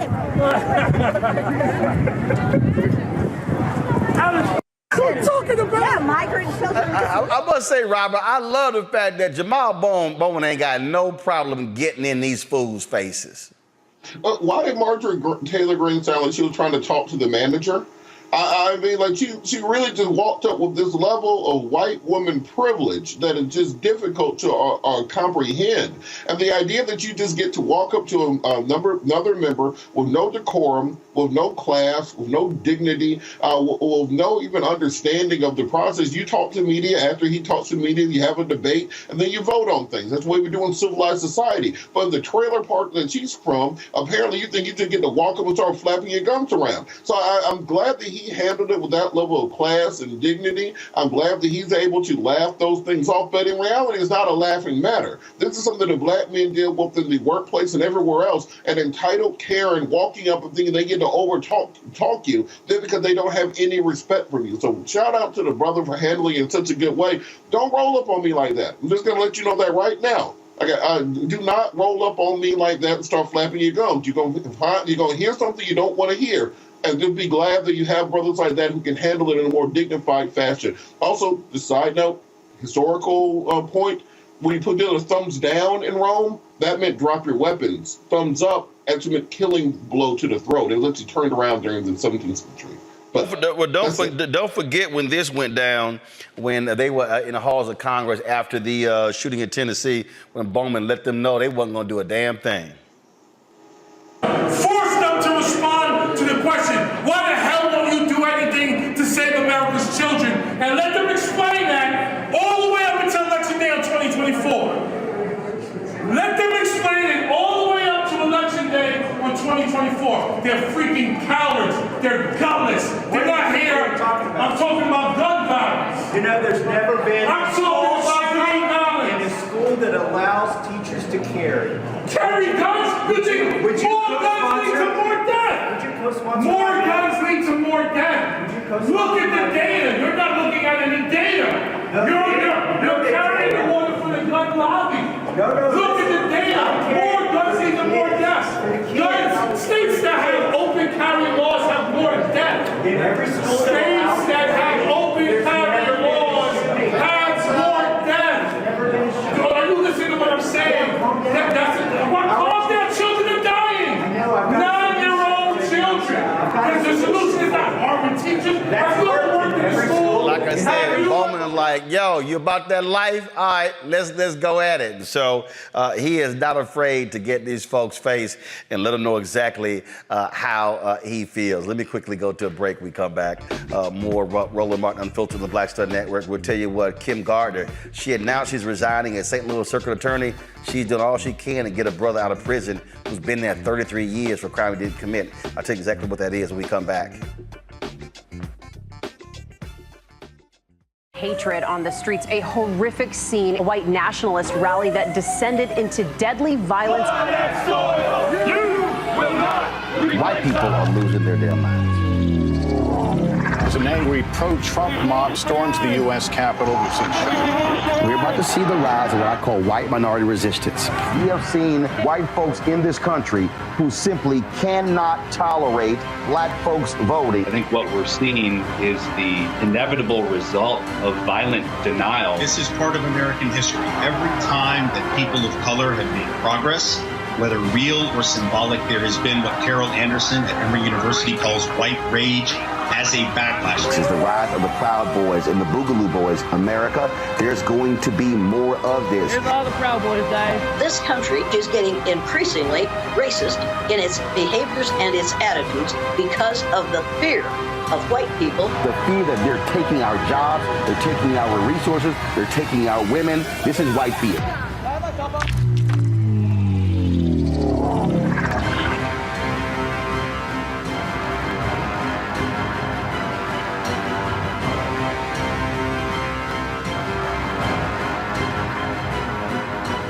Black Star Network is here.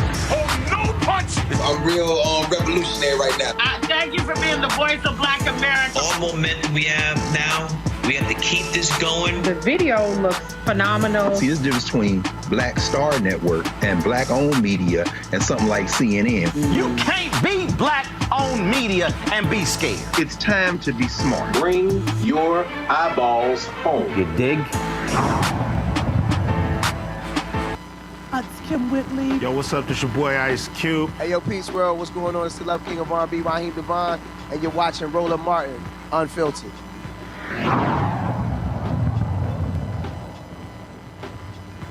All right, folks, St. Louis Circuit Attorney Kim Gardner, she's asked a court to set aside Christopher Dunn's first-degree murder conviction after witnesses who testified against him later said authorities had pressured them to lie. This man has been there for 33 years. In a statement, Gardner said Mr. Dunn has been incarcerated for a crime in which there is clear and convincing evidence he did not commit. We have an ethical duty to work to correct this injustice. Dunn was 18 years old, folks, when he was convicted for the 1990 shooting death of Rico Rogers. This will not be the first time a judge will hear about Dunn's innocence. At an evidentiary hearing in 2020, Judge William Hickel agreed that a jury would likely find Dunn not guilty based on new evidence, but Hickel declined to exonerate Dunn, citing a 2016 Missouri Supreme Court ruling that only death row inmates could make a freestanding claim of actual innocence. Dunn was sentenced to life in prison without the possibility of parole. Well, Joe, hell, ain't that a death sentence? Yeah, functionally speaking. I mean, you know, I'm glad that the DA is doing a couple of things here. She's on her way out, but this is absolutely the right thing to do. He's been in jail for 33 years. And so you can only think of how many people are not getting this moment, are not getting this opportunity. We create this farce of safety through incarcerating people, but you incarcerate the wrong people. You use eyewitness evidence, you pressure witnesses into saying what you need them to say, and then they go away, you know? And so how many brothers, particularly brothers, are in jail because they basically checked a box? They're in the wrong place at the wrong time, and the DA or whoever it was, or the officers, decided that this would be the one to help them check the box, close it up, wrap it up in a bow, and forget about it, lock them up and throw away the key. How much has this actually happened? And it should be, and they're hopeful that they'll get this resolved, but it should be that if you're getting something wrong, it shouldn't just be the person that's on death row that you can reverse. It should be also the person that's doing life that you should be able to reverse. If it's the right thing to do, it's the right thing. But I believe that there is this fear, this underlying fear, that if you really got to the bottom of all of this, there's be a whole lot of people would upset you quite a bit to know how much you actually get it wrong. But the fact of the matter is, it's been staring us in the face, and hopefully this is one more step toward us dealing with it. It is beyond frustrating, Rebecca, to see these cases. 33 years. 33 years. And to have a judge come to that conclusion and then go, there's nothing I can do. That was 3 years ago. You know, if the state can lawfully take your life, if the state can lawfully take your possessions, if the state can, if the state can do those things, then the state can also make it right. And so bottom line is, if this state prosecution turns out that it wasn't accurate, then the state should be able to remedy that. And to say that, everyone's hands is tied, that's just simply isn't good enough. And we need to do better. Like, if this is really going to be a criminal justice system, then justice has to be equal on both sides. It has to be evenly weighted. And that's not what, if it wasn't for this prosecutor, then I don't know that this particular person would even have the ability if it wasn't for this particular prosecutor caring enough to do something about this as she leaves office, I don't think the rest of the criminal justice system in Missouri would even care. And that's the travesty that's here. Well, they won't care because you got Republicans in Missouri, Robert, who don't give a damn. They claim they are pro-life, but they don't care about the life of a black man who has spent 33 years in prison for a crime a judge says he likely did not commit. See, Roland, you're looking for intellectual consistency, and I don't know why you're still looking for this. Just take the example we used earlier about the MAGA saying they want to defund the DOJ. They want to shut down the FBI because of the mistakes in the Trump investigation. Well, if that's the case, then shouldn't we be doing that for every single one of these situations where a man like this is incarcerated for the majority of his life? Because of a crime that he didn't commit? Shouldn't we be devoting national, federal resources to ensure that we can go through convictions on a nationwide basis, find the incorrect ones, and release those people from prison? That just seems like something we should be doing. We shouldn't have to depend on outside organizations like the Innocence Project and the benevolence of progressively minded prosecutors to have justice in this country. We need to put pressure on our federal government to go through and right the wrongs of the past. There are still people. We have political prisoners in jail from the black radical movements in the 1950s, 60s, and 70s. We still have people who are in jail from the war on drugs in the 70s, 80s, and 90s. We still have brothers right now who are being sentenced today for crimes where there's very clear information they did not commit them because of the nature of our criminal justice system, and the overuse of public defenders, the overuse of plea deals in cases. We need to go through and in a systematic fashion fix this system, not piece by piece, not case by case. We have to blow it up and then rebuild it from scratch. To the folks who are watching, go to the New York Times, go to nytimes.com. Reporter Lisa Belkin has this great piece in the opinion section. Go to my iPad. And folks, the headline is, "It's okay to drop charges if you've got the wrong person." It's called Doing Your Job. And that's what Kim Gardner is doing. Lisa writes in this opening paragraph here of a case, March 1989, a case involving Randall Dale Adams, served 12 years for the murder of a Texas police officer. He'd been granted a new trial. A filmmaker pretty much laid out this guy was completely innocent. And this is what she wrote here, and this is the problem that you see here with these prosecutors. She wrote, "In a damning ruling, the appeals court accepted the findings of a lower court that Dallas County prosecutors had suppressed evidence favorable to Mr. Adams, deceived the court on the whereabouts of a witness, and knowingly used perjured testimony." She said, but prosecutors were still disinclined to let Mr. Adams go. The folks in Missouri, they have been attacking Kim Gardner from the moment that she was elected. Why? Because she actually chose to charge the former Republican governor who was sitting here extorting a woman when it came to he had an affair with, who took some pictures of her and was holding that against her. From that moment, she's ticked them off, and they've attacked her viciously. Her resignation is a result of how they have been attacking her and tearing down her credibility and going after her at every single juncture. And she has been fighting, using the power of her office to get people released from prison who did not commit crimes. When Craig Watkins was a district attorney in Dallas County, he created a public integrity unit to go back and look at old cases, to go back and retest DNA. There were people who were released from prison because previous prosecutors cut corners, broke the law to put them in jail. And we've seen examples all across the country, many examples across the country, all across the country, where this has happened. Numerous prosecutors doing the very same thing. And people are sitting in jail who should not be there. You cannot get those years back being confined to a cell.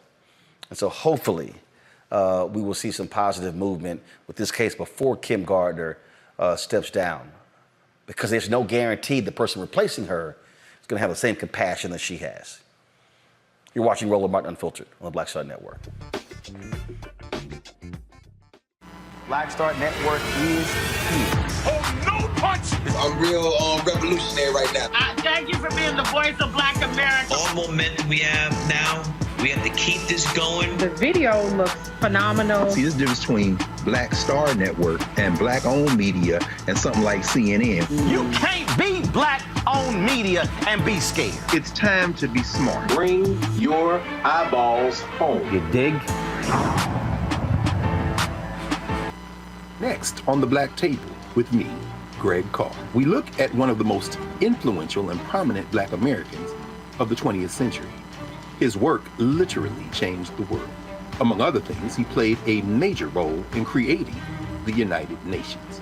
He was the first African American and first person of color to win the Nobel Peace Prize. And yet today, he is hardly a household name. We're talking, of course, about Ralph J.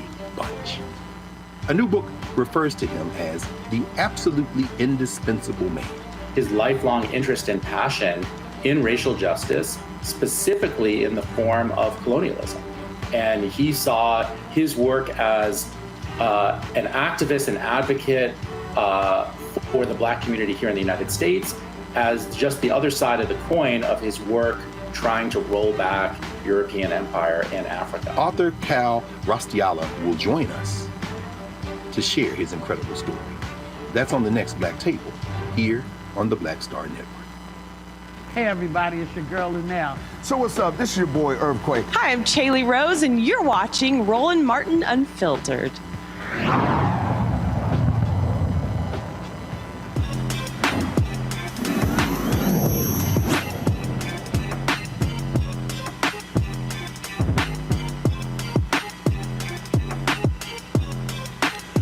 Are you aware that Black indigenous communities that actually purchase items with plastic lack access to recycling areas, live in what are called hot zones for waste incineration, and are more exposed to the toxic chemicals that leak from plastics during use into the air, land, and waterways when those plastics are buried or burned? Well, a Black entrepreneur has created Pivet Plastic.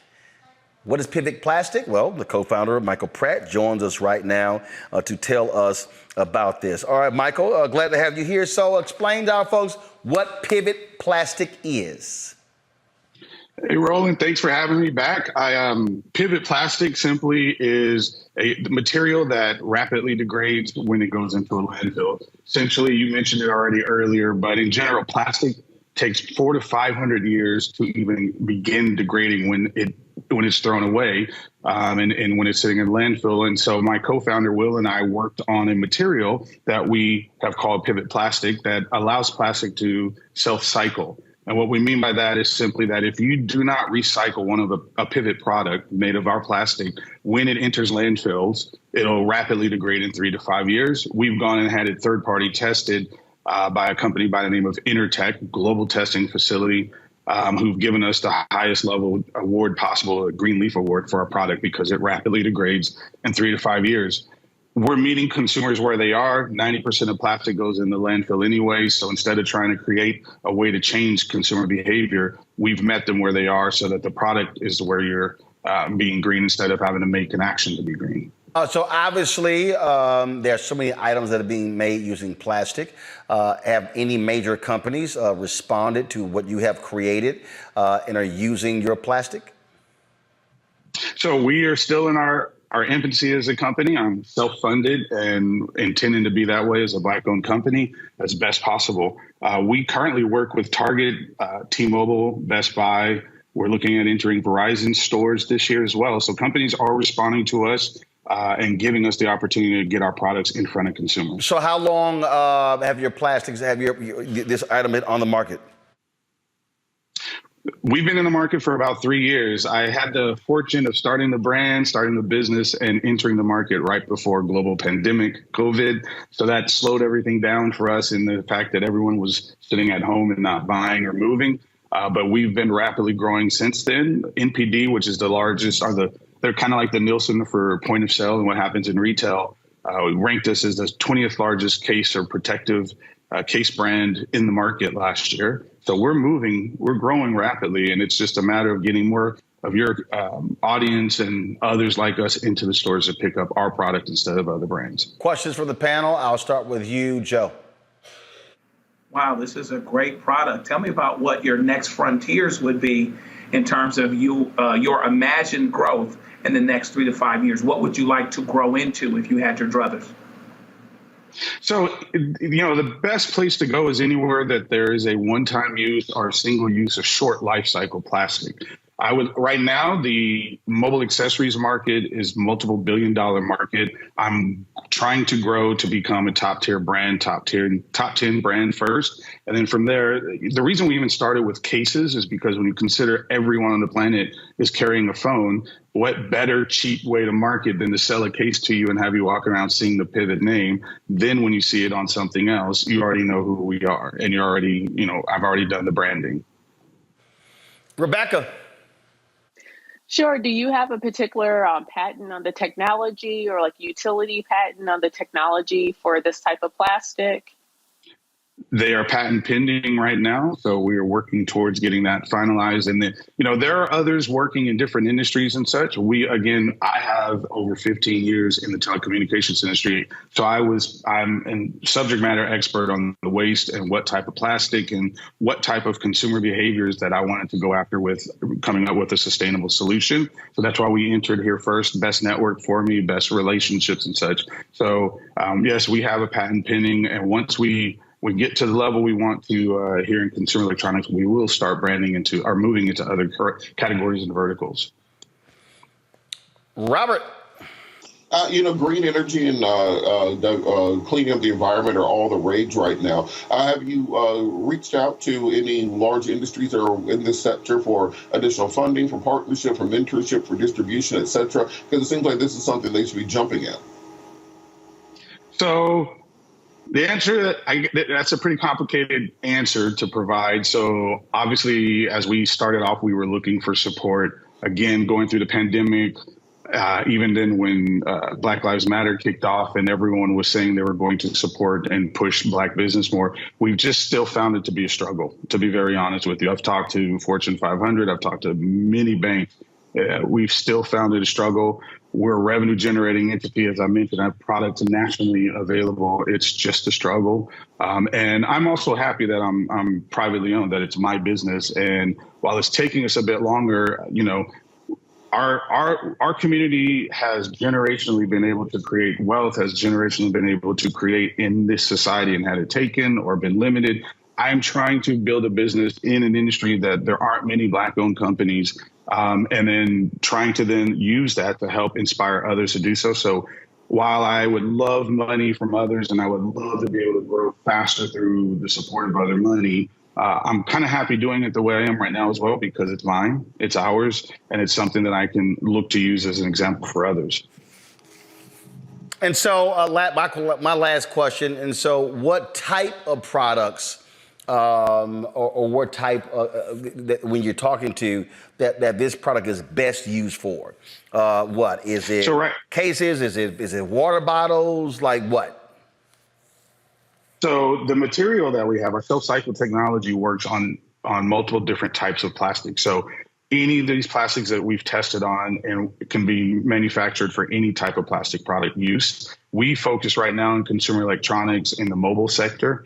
So we manufacture phone cases, we manufacture cases for your AirPods, for your tablets. We make charging products right now, wall chargers, cables. We right now, again, as a consumer electronics focused brand to help get our brand name out and help proliferate our technology, have focused on mobile. So, but to your question, you could use our additive on pretty much any type of plastic. All right, then. Well, look, where can people get more information? You can go to mypivet.com. That's mypivet.com to see our product.